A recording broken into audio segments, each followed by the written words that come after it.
From the time I was little, I kind of wanted to see the world and experience things, and I've been fortunate enough to do that. What did you learn specifically in Zimbabwe and South Africa? I learned that we have lost a lot of things by losing that ability just to... Can you share with us how things were like for you in the generation that you grew up in? Every generation has had its challenges. My parents, it was Great Depression and World War II. I grew up, we didn't have cell phones. In fact, we had a party line telephone. You go to the wall and you wait till 4 other people get off. Is it the one like you spin? Oh yeah, yeah.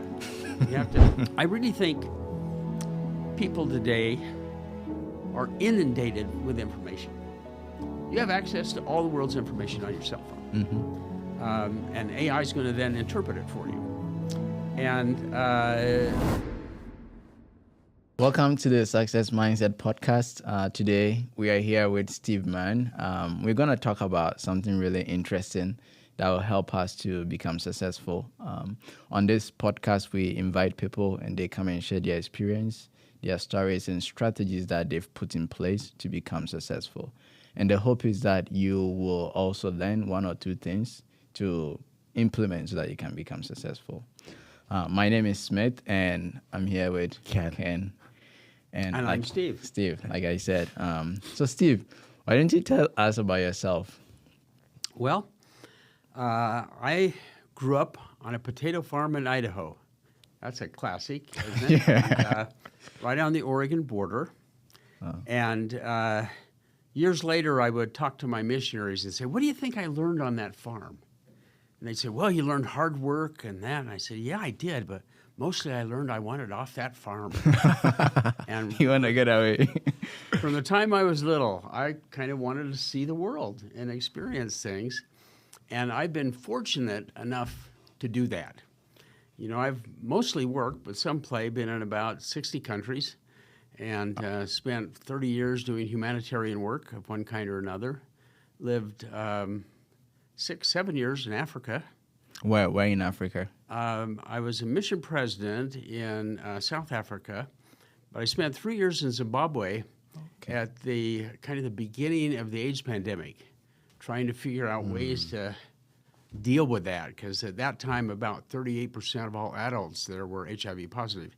That meant they were dead in 5 years because there were no antiretrovirals. Nobody even wanted to talk about it. So we just moved over there with all 6 kids to Zimbabwe. And I started going around the country trying to learn everything I could about AIDS, and then started developing programs to help kids keep from contracting the disease. So it's quite an experience. Yeah. And like from the book, like I mentioned earlier, you were talking about like how traveling to all these places have taught you about the power of storytelling. What did you learn specifically in Zimbabwe and South Africa? Well, I learned that we have lost a lot of things in our so-called modern society. I remember when we first moved to Zimbabwe, some of our friends invited us over. And thinking like an American, we figured, okay, we're going to take this, say hi, and they expected us to stay the whole afternoon and talk. And we didn't know how to do that because we don't do that here. You know, hi, don't want to take any of your time, let's go, and that's it. And they wanted to talk all afternoon. And so that's how things used to be. And we have lost a lot by losing that ability just to talk to each other.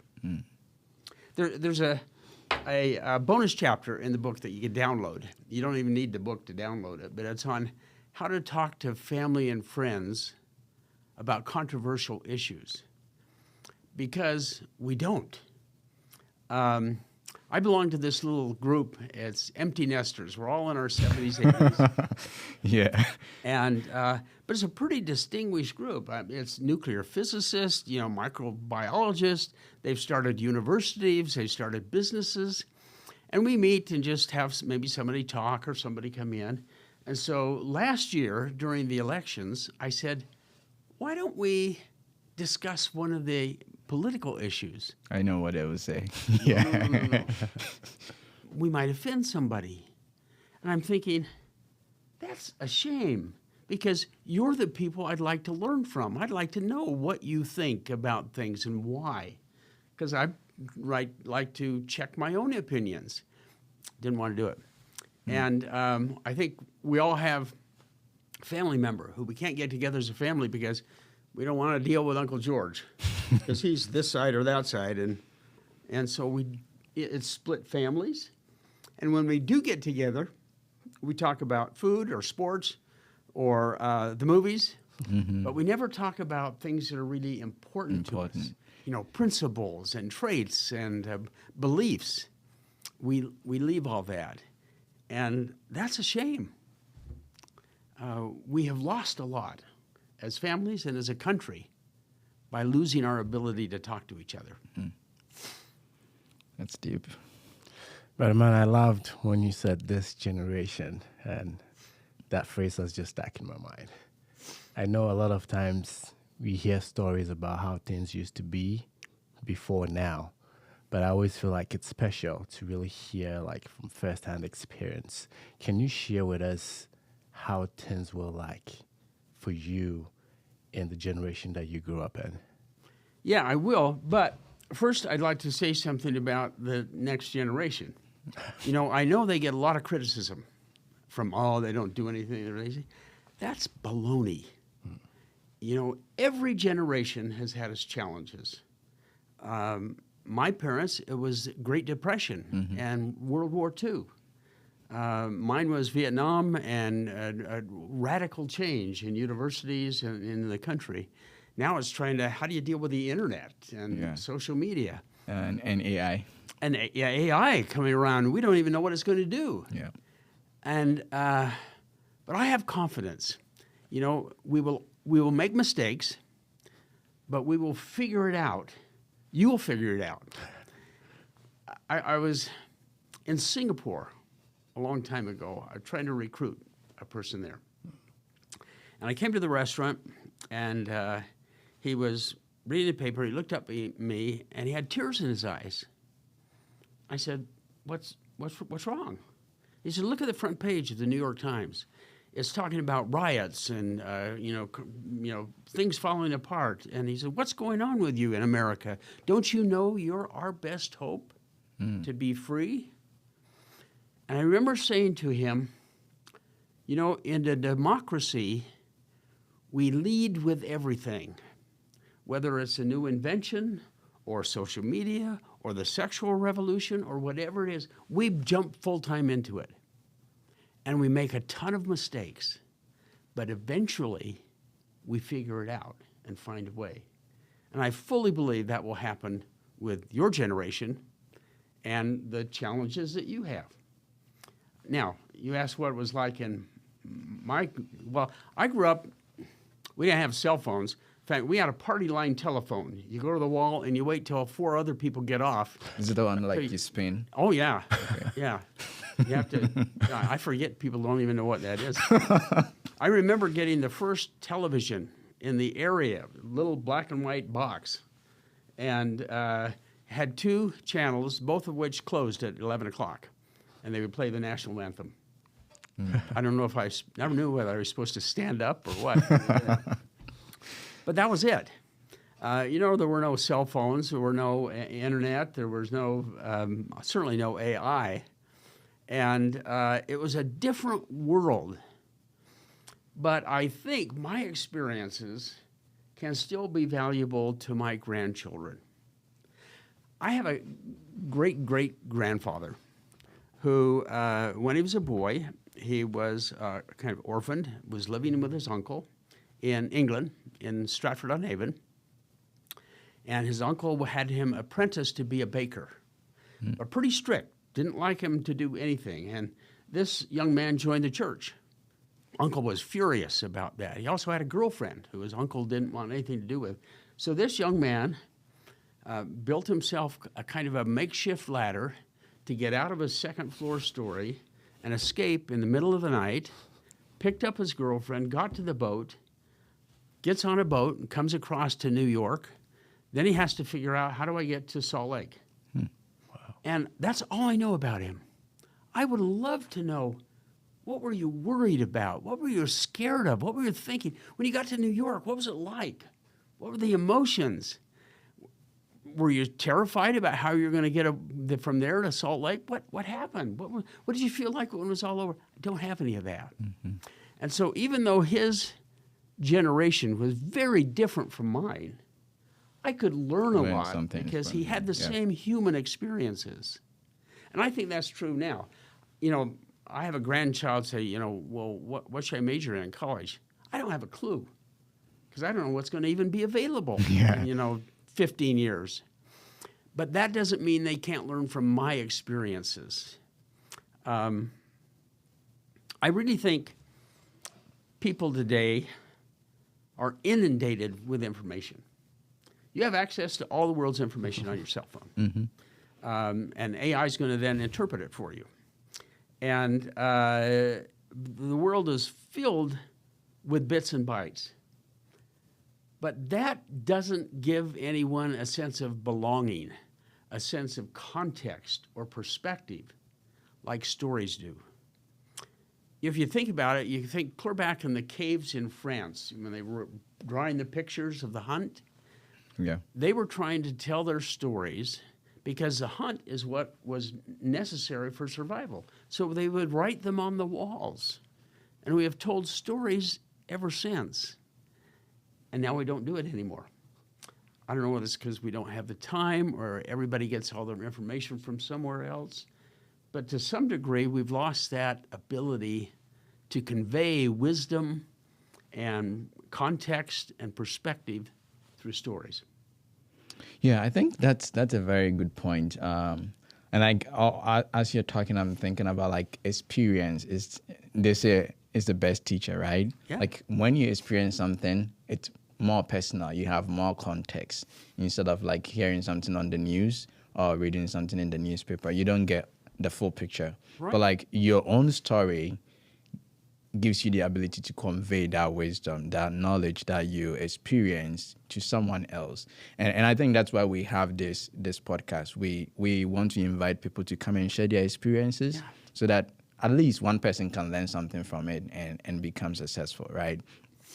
The question that I was thinking about as you're talking, from the book, you talked about having a conversation with your grandson, Ben, and you didn't even realize that that's what he wanted to hear. Like, you shared stories instead of reading books to him. Yeah. And that opened up a whole new conversation. Like, how do we apply that in our families or like in our workplace? Like, how do we apply that? Well, you know, my wife kind of forced me into that. I would read stories to the grandkids at night. And she says, we're out of news stories. And she says, just tell them about when you were young. I said, who cares? So I started telling the kids little snippets. And they wanted to know more. They were fascinated. That was more important to them than the books. And one time I was telling Benjamin a story about his uncles, my two youngest sons, who were black, and that they were periodically followed home from school by the police because of their skin color. And Benjamin, at 7, says, well, that's dumb. Why would they do that? Well, you know, how do you try to talk about prejudice and discrimination to a 7-year-old? 7-year-old, yeah. And if I had said, well, Benjamin, I have this lecture I want to give you on prejudice, end of discussion. But now he was fascinated because it was part of his history. And he started asking the questions. We had quite a long discussion, and he didn't let it go. The next morning at breakfast, he brought it up with his family, and we went into another discussion. And I got a better realization there that stories are a way to enter into some pretty serious discussions about complex subjects. And I think that's something we all would like to do, but don't know how. How, yeah. I wrote about 5 years ago, the insistence of my wife, a life history, about 100 pages, boring as all get out. You know, he did this and went here. And it really didn't tell anything about what I believed in and what I thought was important. So I outlined kind of 7 traits and 4 principles and 3 beliefs that were important to me. Not necessarily the only ones or the most important ones of the world, but the ones that made a difference in my life. And then I illustrated each of those with a story, with about 5 stories. And so I can sit down now with my grandkids and we'll read a story, or I can just tell it. And then they'll start asking questions. And that leads into discussions of the things that I would like to pass on to them. And that's what I try to do in the book, is teach other people how to do that. Okay. Yeah, it's interesting how there, as you shared, is like there's always opportunities for us to share stories from our lives, stories that others have passed down to us. And I feel what we need now in our time is to be more attentive. As you shared, is like you meet people and it's like, oh, hey, yes, how you doing? And then we just move on, and that is it. Yeah. But if we really kind of slow down and then try to engage in conversations with people, then we'll be able to really share those stories. And I feel that creates like a really great connection, even with family and also with others that we meet along our life. I think you're so right.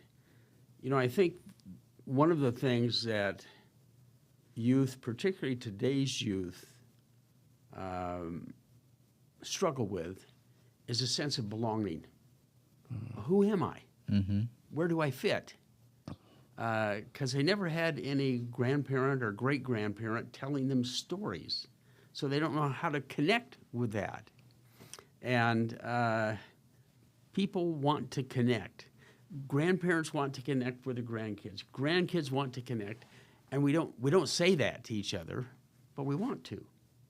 And stories are a great way to open up those conversations and to help everybody connect. I like that connection part. But a question was like, do you feel there's now a disconnect from family and more of a connect with the world? Yeah, I do. I think there's children always have rebelled against their parents for one thing or another. It's just part of growing up, Yeah. I think. But I think there's so much out there in the media that kids can get isolated from their families, even from school, sometimes even from their peers. And they don't realize what's happening until all of a sudden they feel valueless. They don't know how to put their own life in perspective. They don't have those connections anymore. And I think one of the great contributions that older people can make is to start telling stories, to give those youth a sense of connection. Yeah, I mean, like sometimes you ask people to tell you stories and they're like, I don't have any stories, right? And like, because one, they probably haven't really even thought about, oh, I can share this story to convey this message, or like they don't really think they do, but like everyone has a story. Like I don't think there is one person on this earth that doesn't have a story. Everyone has a story. So like, how do we come up with, like, if I feel like I don't have a story, like how do I come up with a way to even identify my own stories and share them? Yeah. I get that, question like, I haven't done anything exciting in my life. I don't have any stories. Yeah. So what I usually do is say, okay, I want you to think about 5 periods in your life. Maybe when you first got married. Maybe when you went away to school. Maybe when you moved to a different city or country. Some period, come up with 5 of them. And then I'll say, okay, tell me what happened when you got there. What were you feeling? What were you thinking? What was happening to you? What was exciting? What was scary? And well, tell me about that. Yeah, and tell me a little bit more. And how did that happen? They've just told me A story. a whole bunch of stories. And I'll say that. I say, you just told me a whole bunch of stories. I go, I never thought of that. I think we overthink it. we think, oh, I've got to have a story, I've got to have a protagonist, I've got to think it all out, I've got to have the ending just right. Yeah. You don't. You just need to, maybe stories is the wrong word. We just need to tell some snippets from our lives that were interesting or embarrassing or we learned something from. The stories in my book, some of them are pretty goofy. And when I'm telling them to the grandkids, I say, well, what do you think about that? Well, you are pretty dumb, Grandpa. Yeah. Have you ever done anything like that? Yeah. How'd you feel? I felt pretty dumb. That's funny. Well, then, Grandpa feels that way too. Does that relate? I'm You can okay. relate Yeah. to it. Yeah. Yeah, I think it makes it even very open-ended for relationships. Like you don't really talk about like all the serious things in life, but like you can just be free and talk about anything else. Like Exactly. Like kids can relate to grandparents, to parents, and even their siblings if they are open to share stories that they can connect with. But if you don't have that, then it's really hard. Like the connection that you said, like people don't know where they fit. Like how can I, like if they are going through something in their lives, they don't have any story or experience to draw from. Like, oh, my grandpa actually said something similar and this is what I learned from. So maybe this is what I can do, right? When my youngest boys were about 6, we were living in Boise, Idaho, and we were packing to move to Zimbabwe. And as they were packing, they came across some pictures of me with President Ford and President Reagan and President me said, what's this? Is this Photoshop? What is this, What is this, Dad? And I realized they had no idea that I had ever worked for the White House or the things that I had done there. Life gets so busy. Yeah. That they knew nothing about that and really knew very little about the rest of my life before they came along. And I think that's true with most people. We get so busy with today that often the people we care the most about know little about us. Mm-hmm. It's the truth, but it's also sad.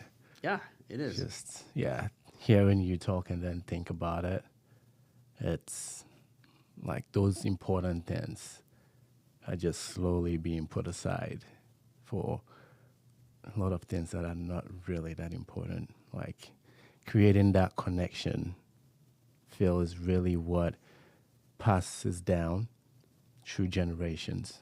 Yeah. And as you shared about your uncle that came to New York and was trying to get to Salt Lake, and I'm sure like throughout your generation, someone will also share a story about you growing up and put out a farm in Idaho, right on the border of Oregon. Yeah. And it's like, what are they going to say about you? Well, and you start with a little piece, a little story, and it leads to all kinds of things. When the kids found these pictures, that led to all kinds of discussions of, well, what were you doing? What did you do with the White House? Why those presidents? How did you get into it? What was the White House like? What was your travel with them like? And that led to a discussion of being in Berlin when President Reagan was there at Checkpoint Charlie and turns up and says, President Brezhnev, tear down this wall. It was an incredible moment. Well, these kids had no idea what the Berlin Wall was or why Berlin was split and why that was so meaningful. And, I don't even know much about that. So if you can share like snippets of that.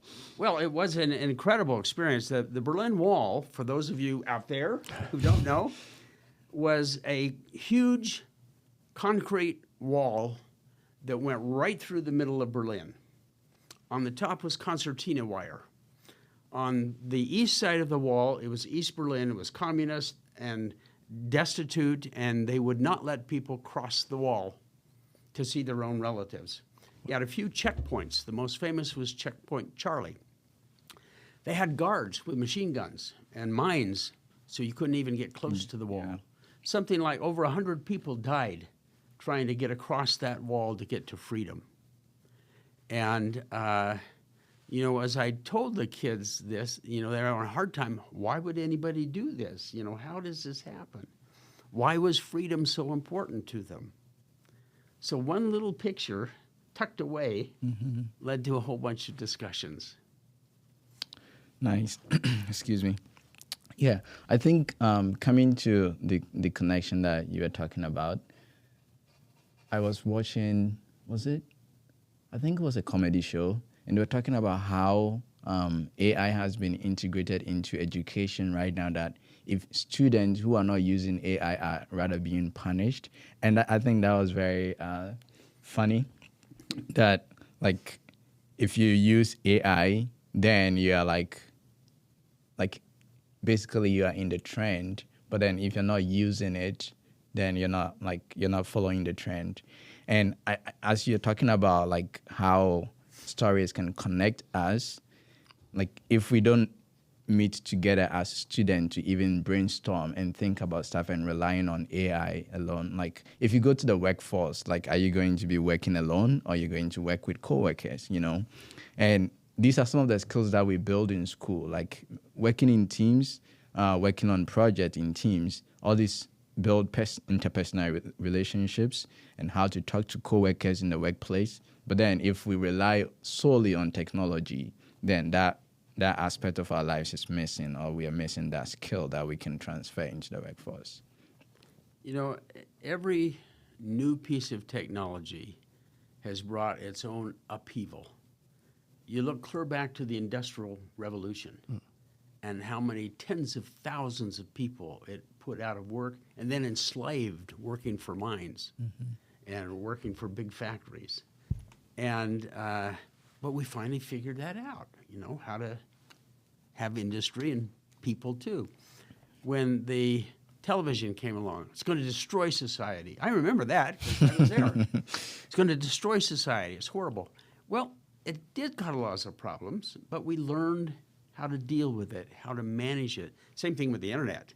We're still figuring out, but we're getting closer to figuring out how to manage that for our good. And I hope, AI is going to be the same way. We don't hide it away. It's there. It's going to happen whether we want it to or not. So we may as well figure out how to do it. And, you look at school. Is it helpful if a kid just uses AI to write their term paper? No. One is cheating, it's lying, and you don't learn anything from it. Yeah. But is it wrong to say don't use any AI for any research? Well, that's crazy. Yeah. It's a resource that's there and is available to us.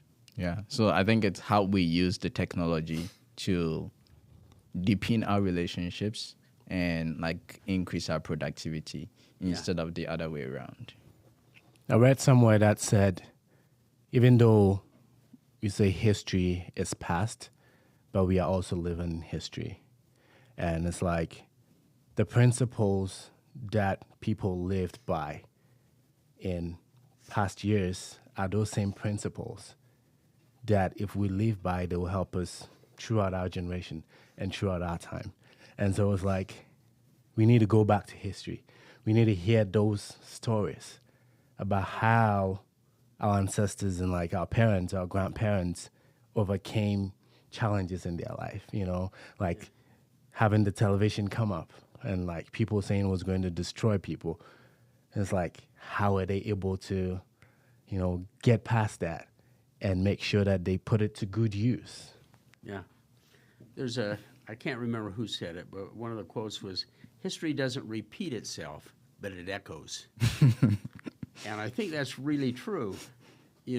My grandsons aren't growing up in the same world I did.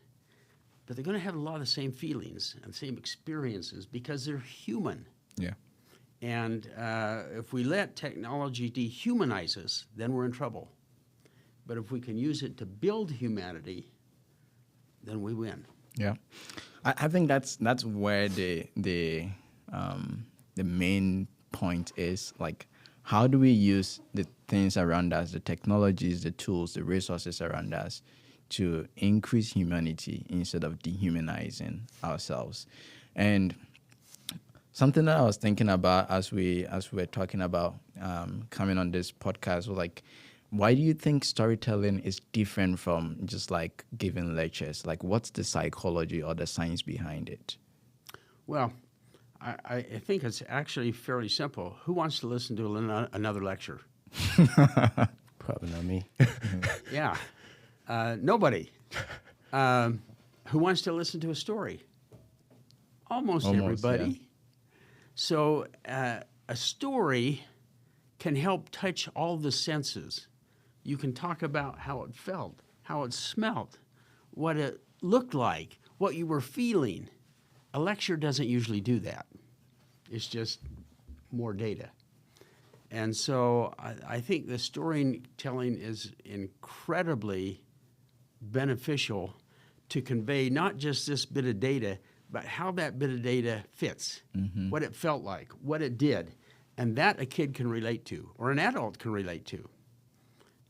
We get tired of being bombarded with data, particularly when the data is always trying to persuade us to do something or buy something. Not just time to, I want to feel something. I want to know what you felt like. I want to know what that was like. What did you do or feel like that I'm having those same kind of feelings, but I don't know what to do with it. You know, I don't know how to put it in any context or perspective. And that's what stories help do. It's good. So it's not just the data, like you mentioned. It's not just like a bunch of data information, but you have more context, and like you can also like feel and connect to those feelings. Yeah. Because we are human beings, right? Those are the things we crave for. And if information or a principle is passed through in that medium, then it sticks with us. Like we can relate more. You know, just a quick example. I got here just a little bit early, and he was sitting in the front, and we started talking. And I started saying, well, you know, he said something about Ghana. And I said, you know, I lived about 6 months in Ghana. I said, what were you doing there? He says, well, I went here and here and here, and then I started working on self-reliance program. I said, that's what I was doing in Ghana. It was developing the self-reliance program. Yeah. Piloting it, writing it, testing it out. And all of a sudden, now we have a connection. This isn't just somebody who's going to ask me questions. It's somebody I can relate to. 'Cause Yep. he's lived in places I lived. He's dealt with the people I've dealt with. And that changes everything. Yeah, and I'll give you an example. So I have co-workers at work. They work in a different department. I am in the development architecture, and they are in the sysops and security. But the way we work together is very amazing. Like we connect so well, not just because we think the same, but because we share experiences together. We share ideas together all the time. Like I ask them questions, they ask me questions, and like we have that camaraderie there that if I have something that I need to be done and I ask them to do it, they will quickly do it for me. But other people, it takes them time to do it. Yeah. And so like I feel like Because they know you. they know me, they can relate to me, right? And I feel like we can apply these same principles in our lives, be it family relationships or like at the workplace. The more we are open and like authentic with ourselves and to other people, it opens up so many opportunities for us to be productive. You know, my son, Jeff, who you know, is a very successful public relations guy. Works for some terrific companies, but most of it is all remote and online. And he is missing being able to go to an office and be with real people. Yeah. Where you can touch and tell stories and talk to each other. I think it's just a human need to relate to other human beings. Yeah.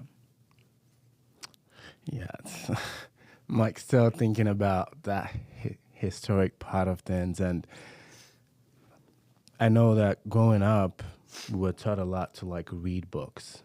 And growing up in Ghana, most stories that we know weren't from like books. It was from having, you know, your grandparents or like your parents sitting down and like extended relatives sitting down with you and sharing stories, you know, and telling you about like your ancestors and other family members and how they lived their life and stuff like that. And we do not write them down.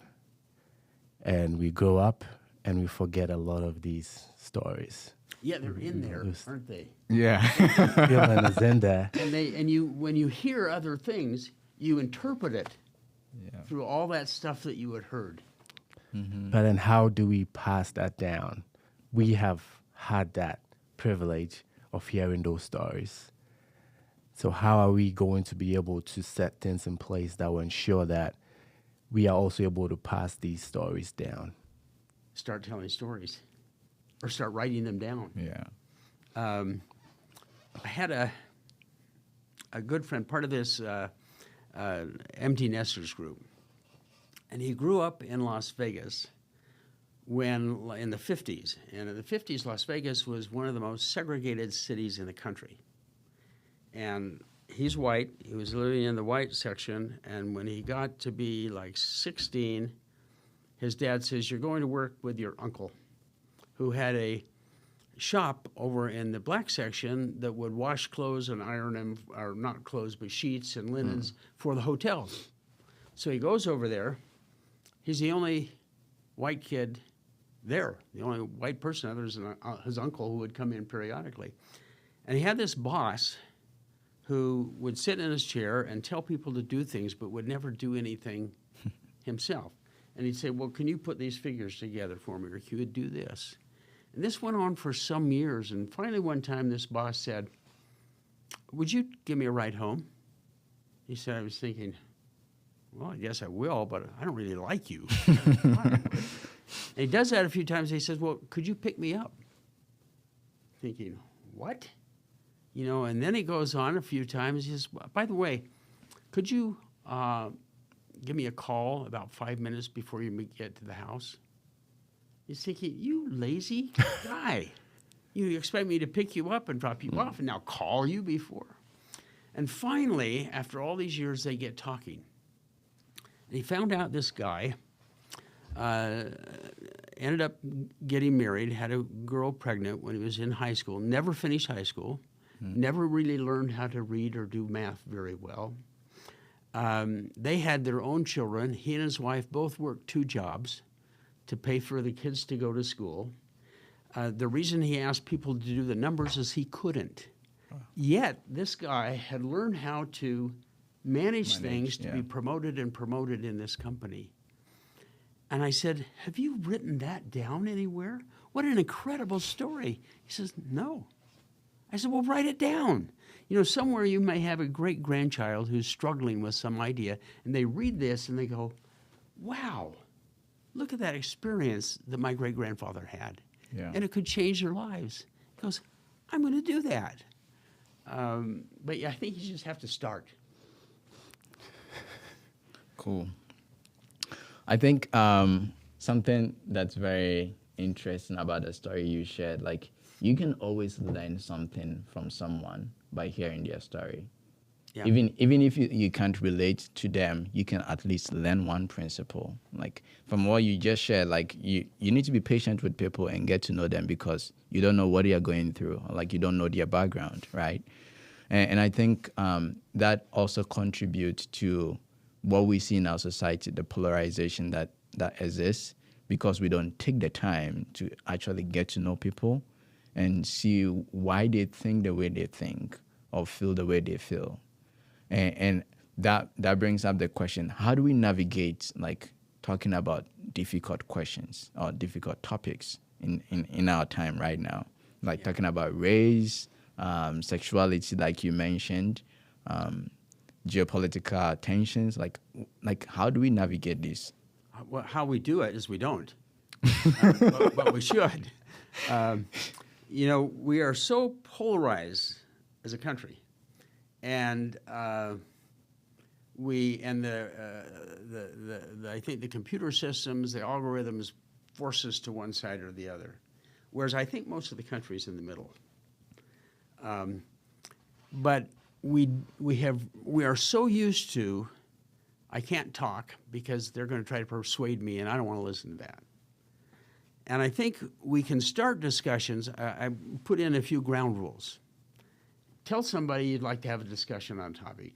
No, don't just start. because that's going to scare them off. Yeah. I mean, you'd like to have a discussion because you really value their opinion. But you want to have some ground rules. And the first ground rule is not to convert. I'm not trying to convert you. I'm just trying to learn. I want to understand why you do that. And the second one is don't bombard people with data. You can use data for everything. There might be some data, but agree to use it and talk about where it came from and what it might mean or what it might not mean. I said, if you just start with that, and you can have a conversation.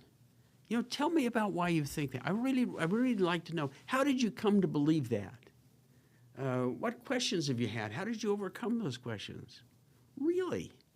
I did not know that. I never thought of it that way. And all of a sudden, you're learning from them, and the fear goes away, and you can have a discussion. And I've absolutely learned something from you that currently is also going on. That's like a huge discussion that a lot of people try to shy away from.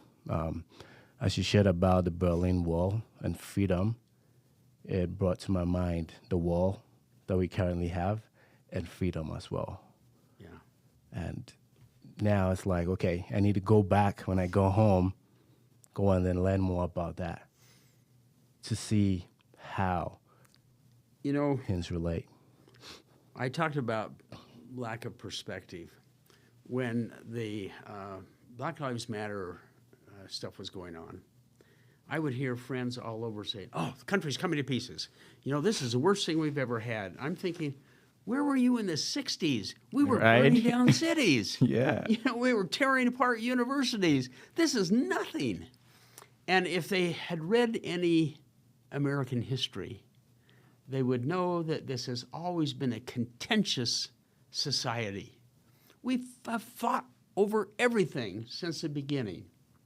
And so this isn't a strange thing. Probably what was more strange was 30 years of relative peace. That was the odd thing that we had happened. And now we're back into contention over everything. Mm-hmm. And we ought not look at that as a disaster. I think there are things we need to be concerned about, but we look at that as an opportunity. How do I take what's going on here? I'll tell you a story.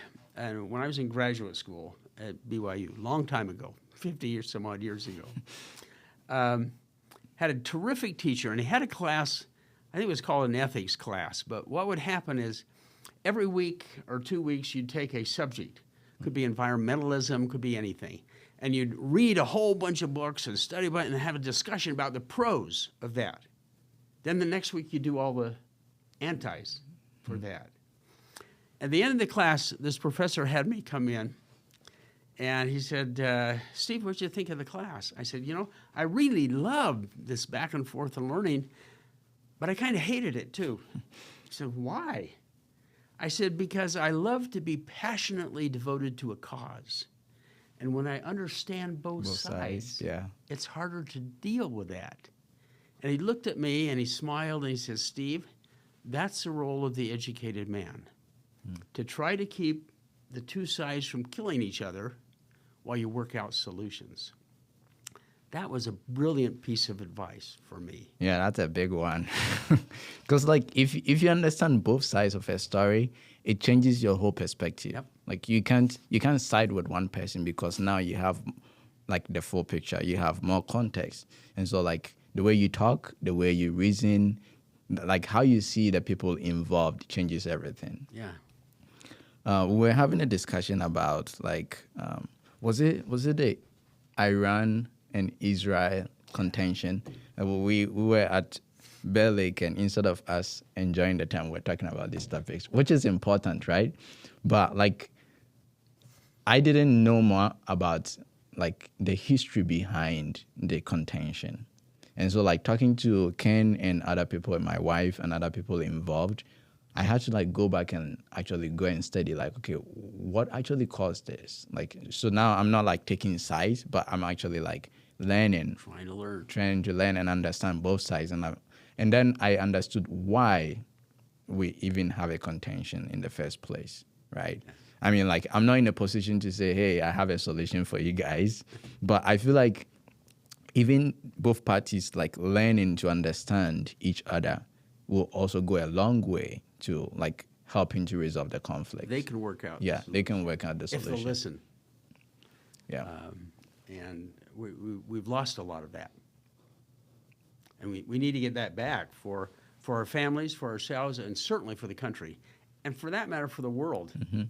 We got to try to understand each other. You know, it's easy to say, Putin's an idiot. You know, he's a dictator, he doesn't, Russia's all they are is bad. No, they're not. Yeah. They're human beings. They have a government that I don't care for some of their positions right now, but yelling at them is not going to solve the problem. Trying to understand Yep. is what we've got to do. And I'll say thank you so much for sharing that advice of like writing the stories down. As Smith was just sharing that discussion we had, it brought this question to my mind. You know, sometimes we will have the true story written down or shared, but along the line, that story becomes adulterated. And there's like different versions of the story that gets passed around. Yeah. In that instance, how do we decipher the true story? You know, Winston Churchill made a statement shortly after World War II, and he said, I'm going to look really good when it comes to looking back on World War II because I'm going to write it. And he did, and he looks good. But he wrote the history from Yeah, his point of view. Yeah, from his point of view, yeah. And so I think it's hard to have any history anywhere that's absolutely accurate because somebody wrote it from their point of view. Somebody else is interpreting it from their point of view. And that's the same with just basic communication. I can say, hey, you know, I think you ought to do this. Well, I'm saying that with my words from my experience in English. It's going across to you. You're interpreting that from your experience. And so it means something just a little different because you haven't had the same experience as I've had. I don't think we can change that, but I think we can understand that. And we can ask more questions. And when we're telling the stories, maybe we add a little bit more flavor, a little bit more feeling, a Yeah. little bit more, and then it's there. It's easier, it's harder to ignore. Yeah. Oh, thank you. I like that. That's cool. I have another question. So I've talked about like the workplace and then like education and even like in the society. Let's come down to family units. Like how do we propagate like stories of our lives to the next generation? Like what are the strategies that you describe in this book? See, that's what I'm supposed to say, read the book. I know, you say that. Well, I will a little bit about the book. Just a little bit, You yeah. know, when I first started trying to write a book, I said, what am I doing here? So I started with, what are the things, beliefs and principles that are important to me? I wrote those down. And I said, well, how would I explain that to anybody? So I started writing the stories that I could use to describe why and how come I had that belief. And I got to that point in the book and I said, well, as long as I'm doing that, why don't I put in some questions and some reflection questions for people to think about? What I mean by that is when you read this story, how does it make you feel? Have you had a story like that? Have you had a situation like that? If we're talking about, say, liberty, how could you learn more about liberty? And I put some things in so people have a way to go through it. Well, I got kind of that far in the book, and then I said, you know, I bet there's a lot of people who are trying to do the same thing I am. They're trying to figure out, how do I convey the things that are important to me to grandchildren or great-grandchildren? And so I started turning that then into a workbook. So people could hear that, but what I'm trying to get people to do all the way through is, what are your own principles that are important? What are your own values that are important? What are your own stories that you could share? Because it's one thing to read my stories, but if you sit with a grandchildren or a grandchild and tell a story from your life, that's far more meaningful than reading one. But reading one is kind of a crutch. It can help you get started. Yeah. and then say, Grandpa, have you ever felt like that? Anything like that ever happened to you? Well, yeah. Tell me about it. And you tell me stories. So we have to learn how to seek stories, learn how to ask the questions that will enable us gain stories. Yeah.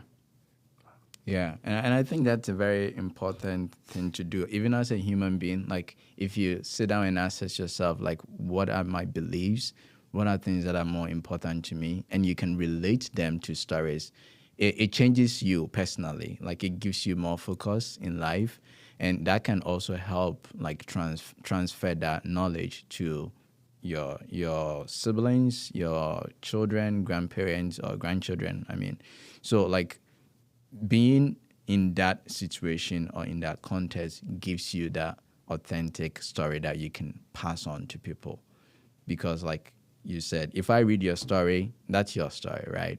But if I can learn from how you came up with your story, then I can also come up with a way to tell my story to, like, instill beliefs, Yeah. ideas, and Yeah. things that I know to be true to other people. And I think it starts with, there have been books written about the examined life. And I think often we don't examine our own lives. What are the traits that drive us, that are important to us? What are the beliefs that we think are important enough we'd like to pass on? And I think you have to start there. And sometimes that is a little scary. Sometimes you have to confront your own behavior with Yeah. what you say you believe. Yeah. And at least I do. And but boy, if you can start with that, when I kind of finished, I went back and said, well, gee, wrote 7 traits in there. What is there a commonality with those? So I looked at them. This is after I'd done everything. Yeah. I said, well, they are. Those traits all focus on being positive, dreaming dreams, and going after to make it happen. That's what all those traits, and that's been an important part of my life. The principles were mostly focused around freedom and fairness and liberty. Again, been important in my life. I didn't set out to make them that way. Yeah. But when I looked at them, reviewed them, examined them, I go, And then the second part are beliefs. And I looked at them, and they're all really about, who are you? Who am I? Where do I fit in the world? What do I believe about God, about family, about the universe, about the rest of the world? And a lot of times we've never really thought about that. And if we can think through those, then we know better what we'd like to convey. Then we can look at, how do I convey that? Yeah. When we had Jeff on here, he shared with us how he uses his authenticity, to encourage people and help people know that they can be themselves. And you sharing that just reminded me that our stories is what makes us authentic. It's what makes us unique. If we sit down and are able to ask those questions of ourselves, make that assessment of ourselves, it's more of like self-judgment. Yeah.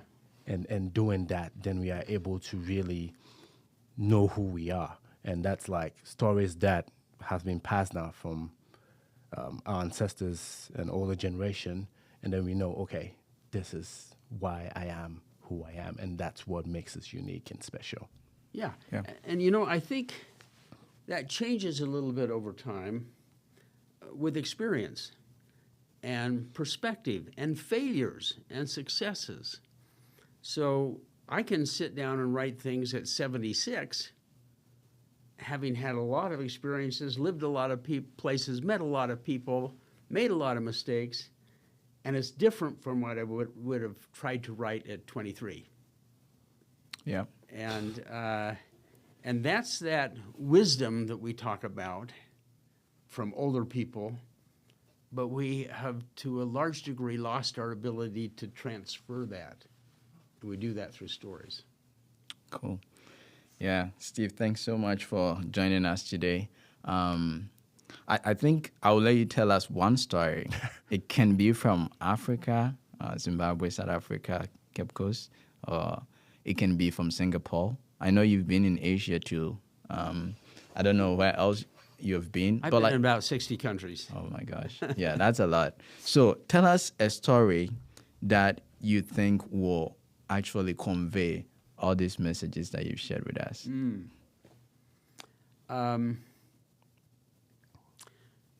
I will do that, but before I do that, Okay.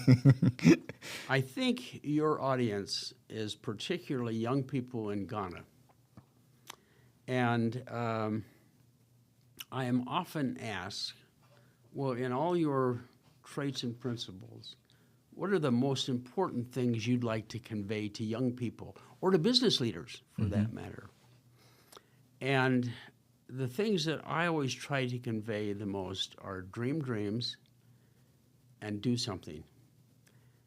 And one story is, again, from a professor who he had us write all this kind of stuff about ourselves. We had to take all kinds of sociology tests and intelligence tests and interview people, have people interview us, write our biggest fears and things. And one of the things I wrote is I'd like to climb Mount Everest.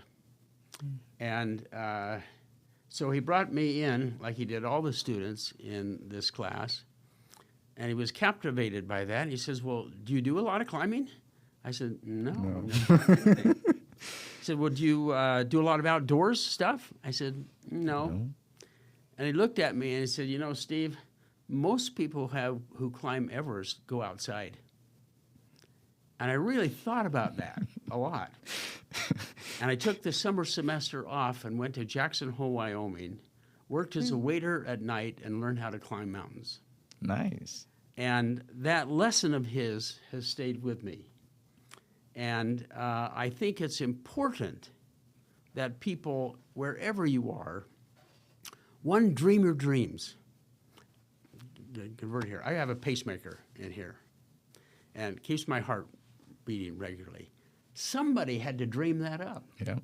They didn't just go pick it off a shelf. Somebody had to dream it, how to get it to interact with the heart. If it weren't for dreamers, I wouldn't be here. And I think it's important for all of us, wherever we are, to hold on to our dreams. Don't let somebody beat them out of you. Don't let you decide that you can't do it or you're not good enough. But have your dream and then go do something. I never made it to Everest, but I've taught people how to climb. I've had great fun. I'm teaching my grandkids how to rappel right now.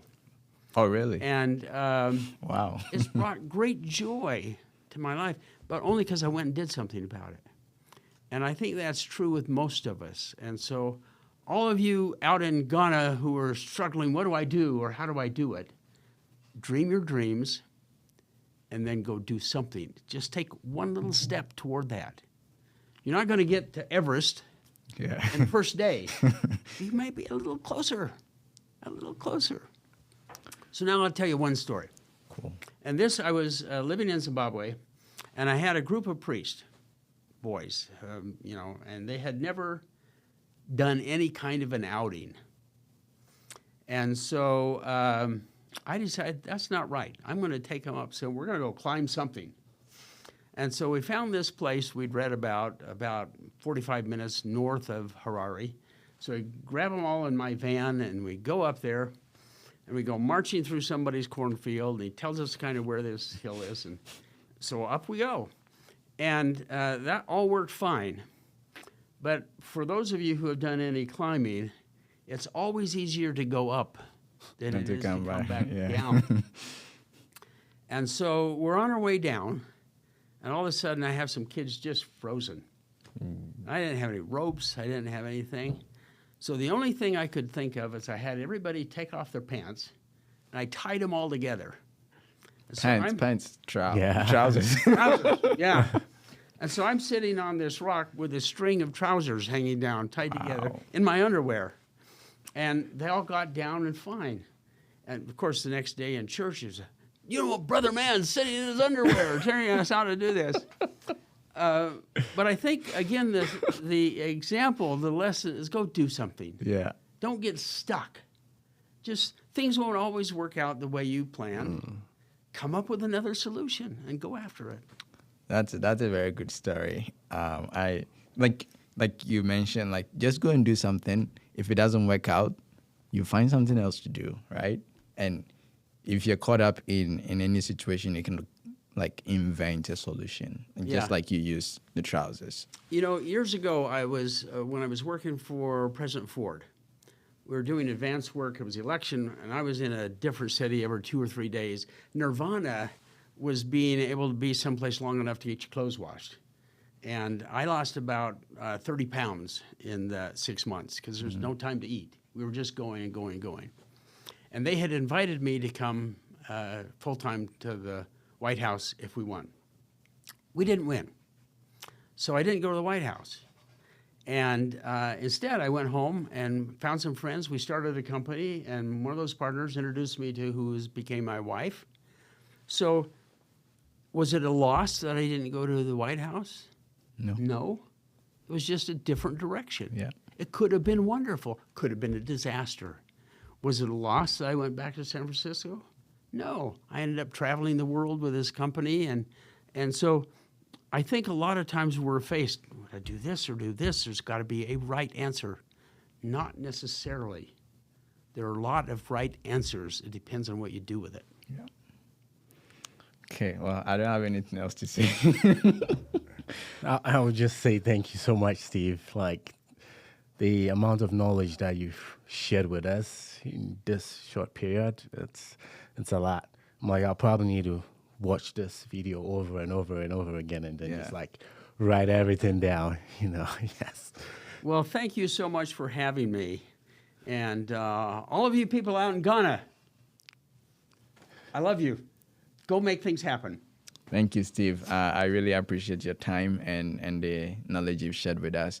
I think I want us to talk about your businesses that you did, but not in this podcast. We'll probably have to meet again and then talk more about business, like to help people learn from your stories, from your experiences. But we really appreciate you coming to share with us Stories That Shape Us. That's the book. It's on Amazon right now, and you can find a copy. And he has shared so many wisdom with us, so much wisdom and so many knowledge with us that I think if we listen and pay attention and try to implement some of the strategies that he shared with us, we can become successful. It doesn't matter if we are navigating family relationships, ideas for businesses, or like just interacting with people about politics, geopolitics in society. He has shared a lot of wisdom with us. And so until we meet again, please make sure you subscribe and share this video with your friends. We'll see you later. Bye.